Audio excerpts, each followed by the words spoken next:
Death ആവും, അതായത് മരിച്ചു പോകാൻ വരെ സാധ്യതയുള്ള ഒരു അസുഖമായിട്ടാണ് നമ്മൾ വയറിളക്കത്തിന് പൊതുവെ കണക്കാക്കുന്നത്. പിന്നെ ഇത് മെയിനായിട്ടും നമുക്കിത് ഉണ്ടാക്കുന്ന കാരണക്കാരി എന്ന് പറയുന്നത്, അതായത് രോഗകാരികൾ എന്ന് പറയുന്നത് ബാക്ടീരിയകൾ ഉണ്ടാക്കാറുണ്ട്, വൈറസുകൾ ഉണ്ടാക്കാറുണ്ട്, പിന്നെ പാരസൈറ്റ്സ് ഉണ്ടാക്കാറുണ്ട്.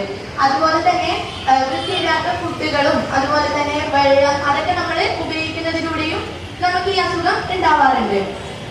എനിക്ക് നല്ല രീതിയിൽ നമ്മൾ ചികിത്സിച്ചില്ലെങ്കിൽ നമ്മുടെ ബോഡിക്ക് നമ്മുടെ ശരീരം നല്ല രീതിയിൽ ക്ഷീണിക്കാനും അതുപോലെ തന്നെ നമുക്ക് നമ്മുടെ താപലവണങ്ങൾ, നമ്മുടെ ശരീരത്തിൽ താപലവണങ്ങളൊക്കെ ഉണ്ട്, അതൊക്കെ കുറയും. അതുപോലെ നമ്മുടെ നിർജ്ജലീകരണം, വെള്ളത്തിന്റെ അളവൊക്കെ നമ്മുടെ ശരീരത്തിൽ കുറയാനുള്ള ഒരു സാധ്യത ഉണ്ടാക്കുന്ന ഒരു അസുഖമായിട്ടാണ് നമ്മൾ ഇതിന് പറയുന്നത്.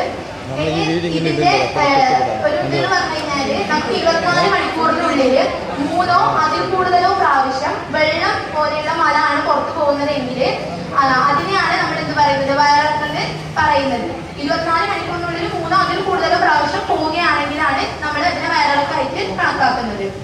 ഇനി ഇതിന്റെ തരങ്ങൾ പറയാം. നമുക്കിത് 4 തരങ്ങളാണുള്ളത്. ഒന്നാമത്തേന്ന് പറയുന്നത് അക്യൂട്ട്. അക്യൂട്ട് എന്ന് പറയുന്ന സമയത്ത് നമുക്ക് 14 ദിവസമായിരിക്കും നമുക്ക് ഈ വയറിളക്കം ഉണ്ടാവുന്നത്. 14 ദിവസം വരെ നീണ്ടു നിൽക്കുന്ന വയറിളക്കത്തിനെയാണ് നമ്മൾ അക്യൂട്ട് എന്ന് പറയുന്നത്. ഇനി പെർസിസ്റ്റന്റ് വയറിളക്കം എന്ന് പറയും. പെർസിസ്റ്റന്റ് പറയുന്നത് വെച്ച് കഴിഞ്ഞാല് 14 ദിവസത്തിൽ കൂടുതലും 30 ദിവസത്തിൽ കുറവായിട്ട് കാണപ്പെടുന്ന വയറിളക്കത്തിനെയാണ് നമ്മൾ പെർസിസ്റ്റന്റ് എന്ന് പറയാറുള്ളത്.